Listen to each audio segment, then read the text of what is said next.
श्री गणेशाय नमः।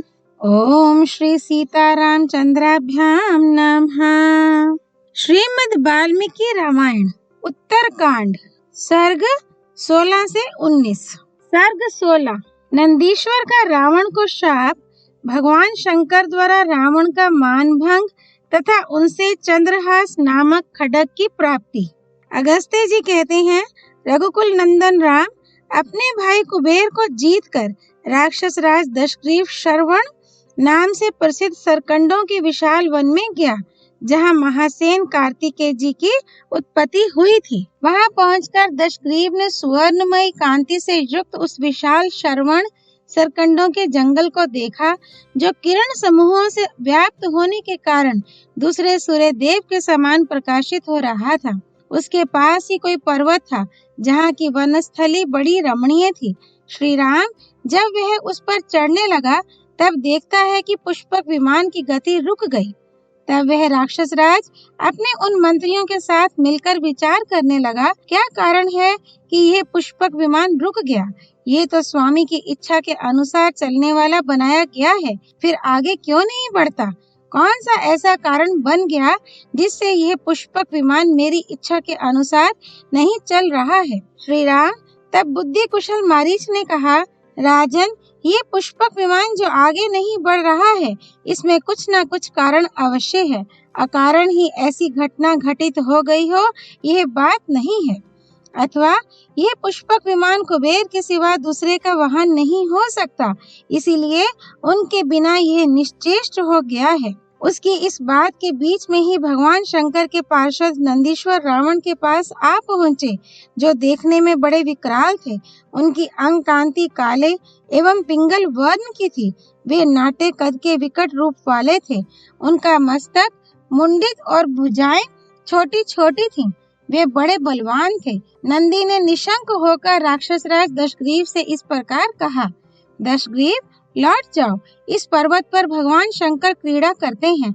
यहाँ सुपर्ण, नाग, यक्ष, देवता, गंधर्व और राक्षस सभी प्राणियों का आना जाना बंद कर दिया गया है। नंदी की यह बात सुनकर दशग्रीव कुपित हो उठा। उसके कानों के कुंडल हिलने लगे, आंखें रोष से लाल हो गईं और वह पुष्पक से उतरकर बोला, कौन है ये शंकर? ऐसा कहकर वह पर्वत के मूल भाग में आ गया। वहां पहुंचकर उसने देखा, भगवान शंकर से थोड़ी ही दूर पर चमचमाता हुआ शूल हाथ में लिए नंदी दूसरे शिव की भांति खड़े हैं। उनका मुंह वानर के समान था। उन्हें देखकर वह निशाचर उनका तिरस्कार करता हुआ सज्जल जलधर के समान गंभीर स्वर में ठाका मारकर हंसने लगा। यह देख शिव के दूसरे स्वरूप भगवान नंदी कुपित हो वहां पास ही खड़े हुए निशाचर दशमुख से इस प्रकार बोले, दशानन, तुमने वानर रूप में मुझे देखकर मेरी अवहेलना की है और वज्रपात के समान भयानक अट्टहास किया है। अतः तुम्हारे कुल का विनाश करने के लिए मेरे ही समान पराक्रम, रूप और तेज से संपन्न वानर उत्पन्न होंगे। करूर निशाचर, नख और दांत ही उन वानरों के अस्त्र होंगे तथा मन के समान उनका तीव्र वेग होगा।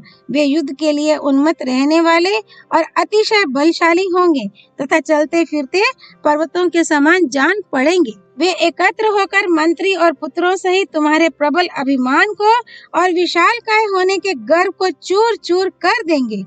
ओ निशाचर, मैं तुम्हें अभी मार डालने की शक्ति रखता हूँ, तथापि तुम्हें मारना नहीं है, क्योंकि अपने कुत्सित कर्मों द्वारा तुम पहले से ही मारे जा चुके हो। अतः मरे हुए को मारने से क्या लाभ? महामना भगवान नंदी के इतना कहते ही देवताओं की दुंदुभियां बज उठी और आकाश से फूलों की वर्षा होने लगी। परंतु महाबली दशानन ने उस समय नंदी के उन वचनों की कोई परवाह नहीं की और उस पर्वत के निकट जाकर कहा, पशुपते, जिसके कारण यात्रा करते समय मेरे पुष्पक विमान की गति रुक गई, तुम्हारे उस पर्वत को जो ये मेरे सामने खड़ा है, मैं जड़ से उखाड़ फेंकता हूँ। किस प्रभाव से शंकर प्रतिदिन यहाँ राजा की भांति क्रीड़ा करते हैं, इन्हें इस जानने योग्य बात का भी पता नहीं है कि इनके समक्ष भय का स्थान उपस्थित है। श्री राम ऐसा कहकर दशग्रीव ने पर्वत के निचले भाग में अपनी भुजाएं लगाईं और उसे शीघ्र उठा लेने का प्रयत्न किया। वह पर्वत हिलने लगा। पर्वत के हिलने से भगवान शंकर के सारे गण कांप उठे। पार्वती देवी भी विचलित हो उठी और भगवान शंकर से लिपट गईं। श्री राम तब देवताओं में श्रेष्ठ पापहारी महादेव ने उस पर्वत को अपने पैर के अंगूठे से खिलवाड़ में ही दबा दिया। फिर तो दशग्रीव की वे भुजाएं जो पर्वत के खंभों के समान जान पड़ती थीं, उस पहाड़ के नीचे दब गईं। यह देख वहां खड़े हुए उस राक्षस के मंत्री बड़े आश्चर्य में पड़ गए। उस राक्षस ने रोष तथा अपनी बाहों की पीड़ा के कारण सहसा बड़े जोर से विराव, रोदन अथवा आर्तनाद किया, जिससे तीनों लोकों के प्राणी कांप उठे। उसके मंत्रियों ने समझा अब प्रलय काल आ गया और विनाशकारी वज्रपात होने लगा है। उस समय इंद्र आदि देवता मार्ग में विचलित हो उठे। समुद्रों में ज्वार आ गया, पर्वत हिलने लगे और यक्ष, विद्याधर तथा सिद्ध एक दूसरे से पूछने लगे, ये क्या हो गया? तदनंतर दशग्रीव के मंत्रियों ने उससे कहा, महाराज दशानन, अब आप नीलकंठ उमावल्लभ महादेव जी को संतुष्ट कीजिए। उनके सिवा दूसरे किसी को हम ऐसा नहीं देखते जो यहाँ आपको शरण दे सके। आप स्तुतियों द्वारा उन्हें प्रणाम करके उन्हीं की शरण में जाइए। भगवान शंकर बड़े दयालु हैं, वे संतुष्ट होकर आप पर कृपा करेंगे। मंत्रियों के ऐसा कहने पर दशमुख रावण ने भगवान वृषभध्वज को प्रणाम करके नाना प्रकार के स्तोत्रों तथा सामवेदोक्त मंत्रों द्वारा उनका स्तवन किया। इस प्रकार हाथों की पीड़ा से रोते और स्तुति करते हुए उस राक्षस के 1000 वर्ष बीत गए। श्री राम तत्पश्चात उस पर्वत के शिखर पर स्थित हुए भगवान महादेव प्रसन्न हो गए। उन्होंने दशग्रीव की भुजाओं को उस संकट से मुक्त करके उससे कहा, दशानन, तुम वीर हो, तुम्हारे पराक्रम से मैं प्रसन्न हूँ। तुमने पर्वत से दब जाने के कारण जो अत्यंत भयानक राव आर्तनाद किया था, उससे भयभीत होकर तीनों लोकों के प्राणी रो उठे थे।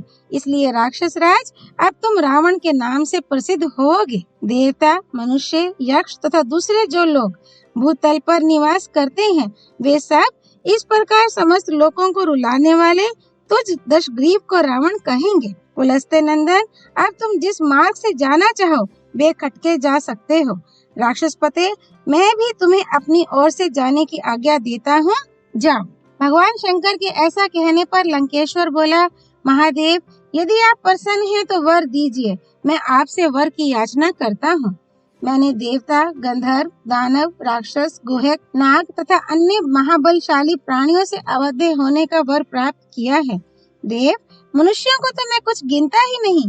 मेरी मान्यता के अनुसार उनकी शक्ति बहुत थोड़ी है। त्रिपुरांतक मुझे ब्रह्मा जी के द्वारा दीर्घ आयु भी प्राप्त हुई है।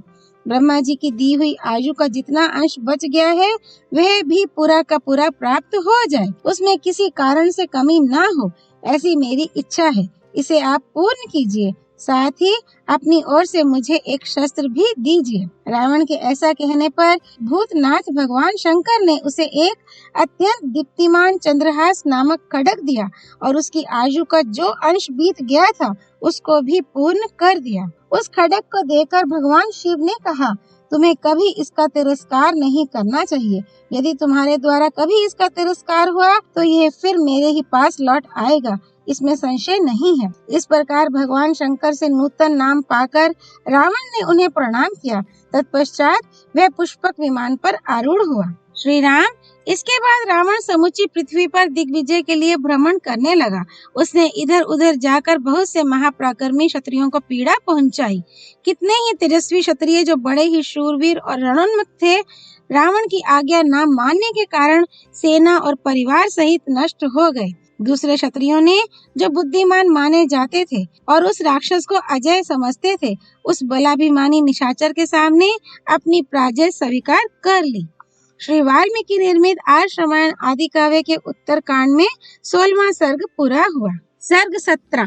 रावण से तिरस्कृत ब्रह्म ऋषि कन्या वेदवती का उसे शाप देकर अग्नि में प्रवेश करना और दूसरे जन्म में सीता के रूप में प्रादुर्भूत होना। अगस्त्य जी कहते हैं, राजन, तत्पश्चात महाबाहु रावण भूतल पर विचरता हुआ हिमालय के वन में आकर वहां सब और चक्कर लगाने लगा।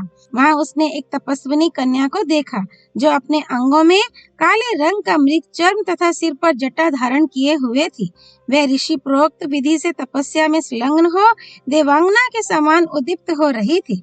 उत्तम एवं महान व्रत का पालन करने वाली तथा रूप सौंदर्य से सुशोभित उस कन्या को देखकर रावण का चित्त काम जनित मोह के वशीभूत हो गया। उसने अट्टहास करते हुए से पूछा, भद्रे, तुम अपनी इस युवावस्था के विपरीत यह कैसा बर्ताव कर रही हो? तुम्हारे इस दिव्य रूप के लिए ऐसा आचरण कदापि उचित नहीं है। भीरू, तुम्हारे इस रूप की कहीं तुलना नहीं है। ये पुरुषों के हृदय में काम जनित उन्माद पैदा करने वाला है। अतः तुम्हारा तप में संलग्न होना उचित नहीं है। तुम्हारे लिए हमारे हृदय से यही निर्णय प्रकट हुआ है। भद्रे, तुम किसकी पुत्री हो? ये कौन सा व्रत कर रही हो? सुमुखी, तुम्हारा पति कौन है? भीरू, जिसके साथ तुम्हारा संबंध है वह मनुष्य इस भूलोक में महान पुण्यात्मा है। मैं जो कुछ पूछता हूँ वह सब मुझे बताओ। किस फल के लिए ये परिश्रम किया जा रहा है? रावण के इस प्रकार पूछने पर वह यशस्विनी तपोधना कन्या उसका विधिवत आतिथ्य सत्कार करके बोली, अमित तेजस्वी ब्रह्म ऋषि श्रीमान कुशध्वज मेरे पिता थे, जो बृहस्पति के पुत्र थे और बुद्धि में भी उन्हीं के समान माने जाते थे। प्रतिदिन वेदाभ्यास करने वाले उन महात्मा पिता से वांगमय कन्या के रूप में मेरा प्रादुर्भाव हुआ था। मेरा नाम वेदवती है। जब मैं बड़ी हुई तब देवता, गंधर्व, यक्ष, राक्षस और नाग भी पिताजी के पास जा जाकर उनसे मुझे मांगने लगे। महाबाहु राक्षसेश्वर, पिताजी ने उनके हाथ में मुझे नहीं सौंपा। इसका क्या कारण था मैं बता रही हूँ, सुनिए। पिताजी की इच्छा थी कि तीनों लोकों के स्वामी देवेश्वर भगवान विष्णु मेरे दामाद हों, इसीलिए वे दूसरे किसी के हाथ में मुझे नहीं देना चाहते थे। उनके इस अभिप्राय को सुनकर बलाभिमानी दैत्यराज शंभु उन पर कुपित हो उठा और उस पापी ने रात में सोते समय मेरे पिताजी की हत्या कर डाली। इससे मेरी महाभागा माता को बड़ा दुख हुआ और वे पिताजी के शव को हृदय से लगाकर चिता की आग में प्रविष्ट हो गईं। तब से मैंने प्रतिज्ञा कर ली है कि भगवान नारायण के प्रति पिताजी का जो मनोरथ था उसे मैं सफल करूंगी। इसलिए मैं उन्हीं को अपने हृदय मंदिर में धारण करती हूँ। यही प्रतिज्ञा करके मैं ये महान तप कर रही हूँ। राक्षस राज, आपके प्रश्न के अनुसार यह सब बात मैंने आपको बता दी। नारायण ही मेरे पति हैं। उन पुरुषोत्तम के सिवा दूसरा कोई मेरा पति नहीं हो सकता। उन नारायण देव को प्राप्त करने के लिए ही मैंने इस कठोर व्रत का आश्रय लिया है। राजन, पलस्त्य नंदन, मैंने आपको पहचान लिया है। आप जाइए। त्रिलोकी में जो कोई भी वस्तु विद्यमान है वह सब मैं तपस्या द्वारा जानती हूँ। ये सुनकर रावण कान बाण से पीड़ित हो विमान से उतर गया और उस उत्तम एवं महान व्रत का पालन करने वाली कन्या से फिर बोला, सुश्रोणी, तुम गर्वीली जान पड़ती हो, तभी तो तुम्हारी बुद्धि ऐसी हो गई है। मृग शावक लोचने, इस तरह पुण्य का संग्रह बूढ़ी स्त्रियों को ही शोभा देता है, तुम जैसी युवती को नहीं। तुम तो सर्वगुण संपन्न एवं त्रिलोकी की अद्वितीय सुंदरी हो, तुम्हें ऐसी बात नहीं कहनी चाहिए। भीरू, तुम्हारी जवानी बीती जा रही है। भद्रे, मैं लंका का राजा हूँ, मेरा नाम दशग्रीव है। तुम मेरी भार्या हो जाओ और सुख पूर्वक उत्तम भोग भोगो। पहले ये तो बताओ, तुम जिसे विष्णु कहती हो वह कौन है? अंगने, भद्रे, तुम जिसे चाहती हो वह बल, पराक्रम, तप और भोग वैभव के द्वारा मेरी समानता नहीं कर सकता। उसके ऐसा कहने पर कुमारी वेदवती उस निशाचर से बोली, नहीं नहीं, ऐसा ना कहो। राक्षस राज, भगवान विष्णु तीनों लोकों के अधिपति हैं। सारा संसार उनके चरणों में मस्तक झुकाता है। तुम्हारे सिवा दूसरा कौन पुरुष है जो बुद्धिमान होकर भी उनकी अवहेलना करेगा? वेदवती के ऐसा कहने पर उस राक्षस ने अपने हाथ से उस कन्या के केश पकड़ लिए। इससे वेदवती को बड़ा क्रोध हुआ। उसने अपने हाथ से उन केशों को काट दिया। उसके हाथ ने तलवार बनकर तत्काल उसके केशों को मस्तक से अलग कर दिया। वेदवती रोष से प्रज्वलित सी हो उठी। वह जल मरने के लिए उतावली हो अग्नि की स्थापना करके उस निशाचर को दग्ध करती हुई सी बोली, नीच राक्षस, तूने मेरा तिरस्कार किया है, अतः अब इस जीवन को सुरक्षित रखना मुझे अभिष्ट नहीं है। इसलिए तेरे देखते देखते मैं अग्नि में प्रवेश कर जाऊंगी। तुझ पापात्मा ने इस वन में मेरा अपमान किया है, इसलिए मैं तेरे वध के लिए फिर उत्पन्न होंगी। स्त्री अपनी शारीरिक शक्ति से किसी पापाचारी पुरुष का वध नहीं कर सकती। यदि मैं तुझे शाप दूं तो मेरी तपस्या क्षीण हो जाएगी। यदि मैंने कुछ भी सत्कर्म, दान और होम किए हों तो अगले जन्म में मैं सती साध्वी अयोनिजा कन्या के रूप में प्रकट हूँ तथा किसी धर्मात्मा पिता की पुत्री बनूं। ऐसा कहकर वह प्रज्वलित अग्नि में समा गई। उस समय उसके चारों ओर आकाश से दिव्य पुष्पों की वर्षा होने लगी। तदनंतर दूसरे जन्म में वह कन्या पुनः एक कमल से प्रकट हुई। उस समय उसकी कांति कमल के समान ही सुंदर थी। उस राक्षस ने पहले की ही भांति फिर वहां से भी उस कन्या को प्राप्त कर लिया। कमल के भीतरी भाग के समान सुंदर कांति वाली उस कन्या को लेकर रावण अपने घर गया। वहां उसने मंत्री को वह कन्या दिखाई। मंत्री बालक बालिकाओं के लक्षणों को जानने वाला था। उसने उसे अच्छी तरह देखकर रावण से कहा, राजन, ये सुंदरी कन्या यदि घर में रही तो आपके वध का ही कारण होगी, ऐसा लक्षण देखा जाता है। श्री राम ये सुनकर रावण ने उसे समुद्र में फेंक दिया। तत्पश्चात वह भूमि को प्राप्त होकर राजा जनक के यज्ञ मंडप के मध्यवर्ती भूभाग में जा पहुंची। वहां राजा के हल के मुख भाग से उस भूभाग के जोते जाने पर वह सती साध्वी कन्या फिर प्रकट हो गई। प्रभु, वही यह वेदवती महाराज जनक की पुत्री के रूप में प्रादुर्भूत हो आपकी पत्नी हुई है। महाबाहो, आप ही सनातन विष्णु हैं। उस वेदवती ने पहले ही अपने रोष जनित शाप के द्वारा आपके उस पर्वताकार शत्रु को मार डाला था, जिसे अब आपने आक्रमण करके मौत के घाट उतारा है। प्रभु, आपका पराक्रम अलौकिक है।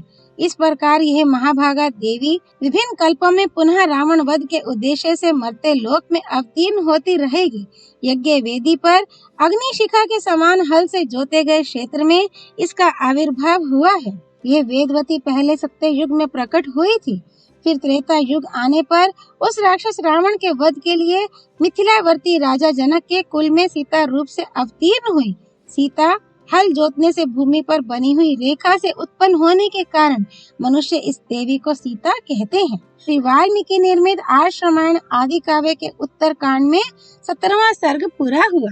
रावण द्वारा मरुत की पराजय तथा इंद्र आदि देवताओं का मयूर आदि पक्षियों को वरदान देना। अगस्त्य जी कहते हैं, रघुनंदन, वेदवती के अग्नि में प्रवेश कर जाने पर रावण पुष्पक विमान पर आरूढ़ हो पृथ्वी पर सब ओर भ्रमण करने लगा। उसी यात्रा में उशिर बीज नामक देश में पहुंचकर रावण ने देखा राजा मरुत देवताओं के साथ बैठकर यज्ञ कर रहे हैं। उस समय साक्षात बृहस्पति के भाई तथा धर्म के मर्म को जानने वाले ब्रह्म ऋषि संवर्त संपूर्ण देवताओं से घिरे रहकर वे यज्ञ करा रहे थे। ब्रह्मा जी के वरदान से जिसको जितना कठिन हो गया था, उस राक्षस रावण को वहां देखकर उसके आक्रमण से भयभीत हो देवता लोग तिर्यक योनि में प्रवेश कर गए। इंद्र, मोर, धर्मराज कौवा, कुबेर गिरगिट और वरुण हंस हो गए। शत्रुसूदन श्री राम इसी तरह दूसरे देवता भी जब विभिन्न रूपों में स्थित हो गए, तब रावण ने उस यज्ञ मंडप में प्रवेश किया, मानो कोई अपवित्र कुत्ता वहां आ गया हो।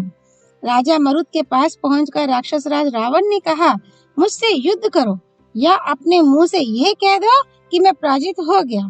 तब राजा मरुत ने पूछा, आप कौन हैं? उनका प्रश्न सुनकर रावण हंस पड़ा और बोला, भूपाल, मैं कुबेर का छोटा भाई रावण हूँ।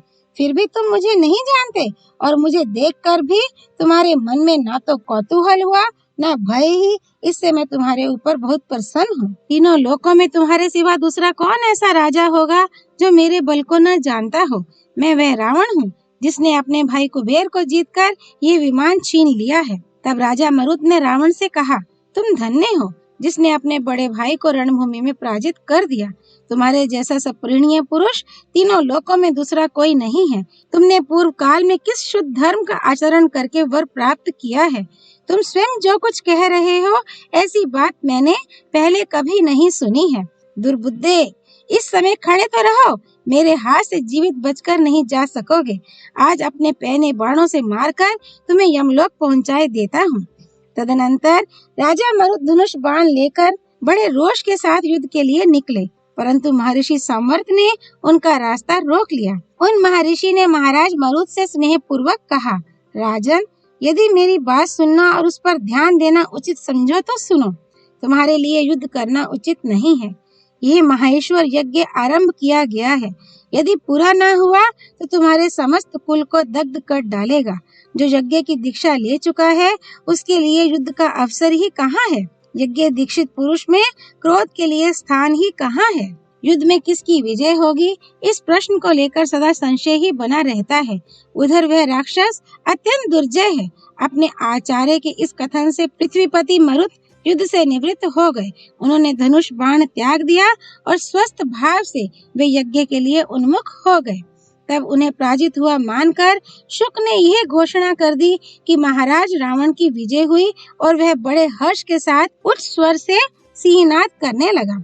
उस यज्ञ में आकर बैठे हुए महर्षियों को खाकर उनके रक्त से पूर्णतः तृप्त हो रावण फिर पृथ्वी पर विचरने लगा। रावण के चले जाने पर इंद्र सहित संपूर्ण देवता पुनः अपने स्वरूप में प्रकट हो उन प्राणियों को जिनके रूप में वे स्वयं प्रकट हुए थे वरदान देते हुए बोले। सबसे पहले इंद्र ने हर्ष पूर्वक नीले पंख वाले मोर से कहा, धर्मज्ञ, मैं तुम पर बहुत प्रसन्न हूँ। तुम्हें सर्प से भय नहीं होगा। मेरे जो ये सहस्त्र नेत्र हैं, इनके समान चिन्ह तुम्हारी पांख में प्रकट होंगे। जब मैं मेघ रूप होकर वर्षा करूंगा, उस समय तुम्हें बड़ी प्रसन्नता प्राप्त होगी। वह प्रसन्नता मेरी प्राप्ति को लक्षित कराने वाली होगी।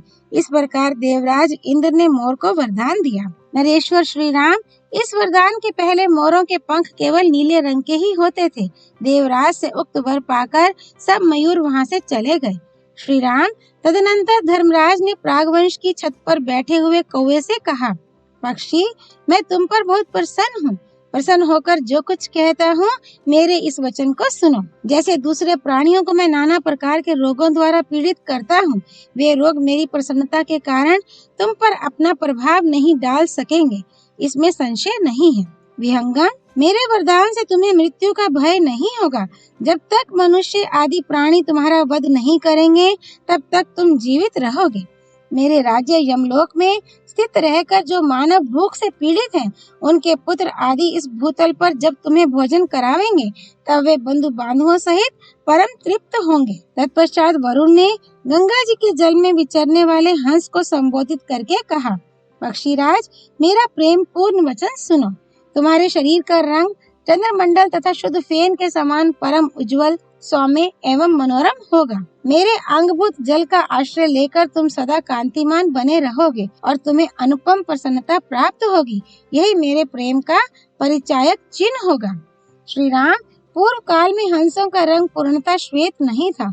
उनकी पांखों का अग्रभाग नीला और दोनों भुजाओं के बीच का भाग नूतन दुर्वादल के अग्रभाग सा कोमल एवं श्याम वर्ण से युक्त होता था। तदनंतर विश्रवा के पुत्र कुबेर ने पर्वत शिखर पर बैठे हुए कृकलास गिरगिट से कहा, मैं प्रसन्न होकर तुम्हें सुवर्ण के समान सुंदर रंग प्रदान करता हूँ। तुम्हारा सिर सदा ही सुवर्ण के समान रंग का एवं अक्षय होगा। मेरी प्रसन्नता से तुम्हारा ये काला रंग सुनहरे रंग में परिवर्तित हो जाएगा। इस प्रकार उन्हें उत्तम वर देकर वे सब देवता वे यज्ञोत्सव समाप्त होने पर राजा मरुत के साथ पुनः अपने भवन स्वर्गलोक को चले गए। श्री वाल्मीकि निर्मित आश्रमायण आदि काव्य के उत्तर कांड में 18वां सर्ग पूरा हुआ। सर्ग 19 रावण के द्वारा अनरण्य का वध तथा उनके द्वारा उसे शाप की प्राप्ति। अगस्त्य जी कहते हैं, रघुनंदन, पूर्वोक्त रूप से राजा मरुत को जीतने के पश्चात राक्षस राज दशग्रीव कर्मशः अन्य नरेशों के नगरों में भी युद्ध की इच्छा से गया। महेंद्र और वरुण के समान पराक्रमी उन महाराजों के पास जाकर वह राक्षस राज उनसे कहता, राजाओं, तुम मेरे साथ युद्ध करो अथवा यह कह दो कि हम हार गए। यही मेरा अच्छी तरह किया हुआ निश्चय है। इसके विपरीत करने से तुम्हें छुटकारा नहीं मिलेगा। तब निर्भय, बुद्धिमान तथा धर्म पूर्ण विचार रखने वाले बहुत से महाबली राजा परस्पर सलाह करके शत्रु की प्रबलता को समझकर बोले, राक्षस राज, हम तुमसे हार मान लेते हैं। दुष्यंत, सुरत, गाधी, गय, राजा पुरुरवा, इन सभी भूपालों ने अपने अपने राजत्व काल में रावण के सामने अपनी पराजय स्वीकार कर ली। इसके बाद राक्षसों का राजा रावण इंद्र द्वारा सुरक्षित अमरावती की भांति महाराज अनरण्य द्वारा पालित अयोध्यापुरी में आया। वहाँ पुरंदर इंद्र के समान पराक्रमी पुरुष सिंह राजा अनरण्य से मिलकर बोला, राजन, तुम मुझसे युद्ध करने का वचन दो अथवा कह दो कि मैं हार गया। यही मेरा आदेश है। उस पापात्मा की वह बात सुनकर अयोध्या नरेश अनरण्य को बड़ा क्रोध हुआ और वे उस राक्षस राज से बोले, निशाचर पते, मैं तुम्हें द्वंद्व युद्ध का अवसर देता हूँ। ठहरो, शीघ्र युद्ध के लिए तैयार हो जाओ। मैं भी तैयार हो रहा हूँ। राजा ने रावण की दिग्विजय की बात पहले से ही सुन रखी थी, इसलिए उन्होंने बहुत बड़ी सेना इकट्ठी कर ली थी। नरेश की वह सारी सेना उस समय राक्षस के वध के लिए उत्साहित हो नगर से बाहर निकली। नरश्रेष्ठ श्री राम 10,000 हाथी सवार, 1,00,000 घुड़सवार, कई हजार रथी और पैदल सैनिक पृथ्वी को आच्छादित करके युद्ध के लिए आगे बढ़े। रथों और पैदलों सहित सारी सेना रण क्षेत्र में जा पहुंची। युद्ध विशारद रघुवीर, फिर तो राजा अनरणे और निशाचर रावण में बड़ा अद्भुत संग्राम होने लगा। उस समय राजा की सारी सेना रावण की सेना के साथ टक्कर लेकर उसी तरह नष्ट होने लगी जैसे अग्नि में दी हुई आहुति पूर्णतः भस्म हो जाती है। उस सेना ने बहुत देर तक युद्ध किया, बड़ा पराक्रम दिखाया, परंतु तेजस्वी रावण का सामना करके वह बहुत थोड़ी संख्या में शेष रह गई और अंततः गत्वा जैसे पतंगे आग में जलकर भस्म हो जाते हैं, उसी प्रकार काल के गाल में चली गई। राजा ने देखा मेरी विशाल सेना उसी प्रकार नष्ट होती चली जा रही है जैसे जल से भरी हुई सैकड़ों नदियां महासागर के पास पहुंचकर उसी में विलीन हो जाती हैं। तब महाराज अनरणे क्रोध से मूर्छित हो अपने इंद्रधनुष के समान महान शरासन को टंकारते हुए रावण का सामना करने के लिए आए। फिर तो जैसे सिंह को देखकर मृग भाग जाते हैं, उसी प्रकार मारीच, शुक, सारण तथा प्रहस्त ये चारों राक्षस मंत्री राजा अनरणे से परास्त होकर भाग खड़े हुए।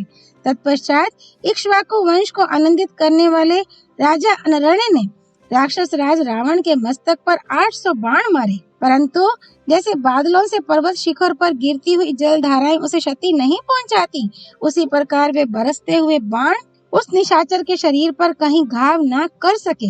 इसके बाद राक्षस राज ने कुपित होकर राजा के मस्तक पर एक तमाचा मारा। इससे आहत होकर राजा रथ से नीचे गिर पड़े।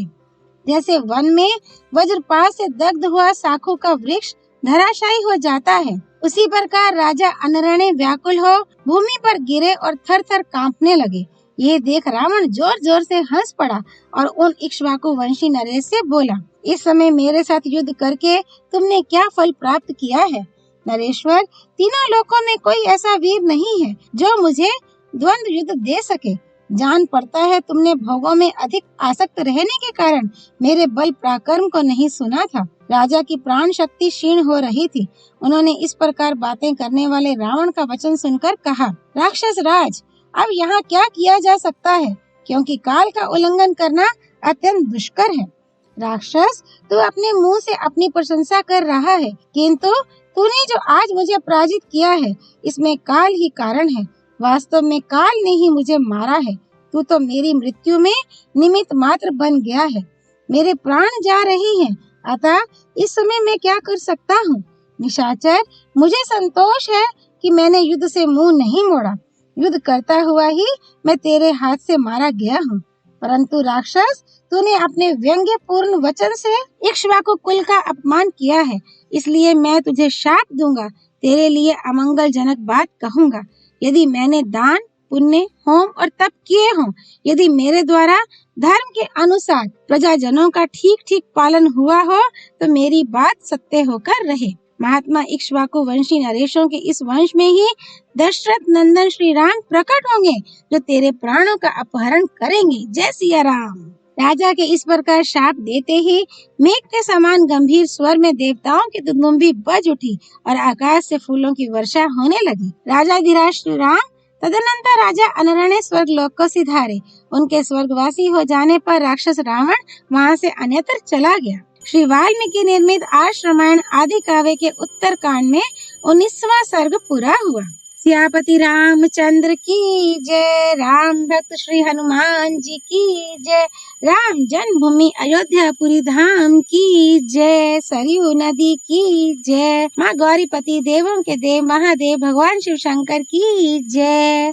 श्रीमद् वाल्मीकि रामायण की जय। महर्षि वाल्मीकि मुनि की जय। श्री हरि अर्पणमस्तु।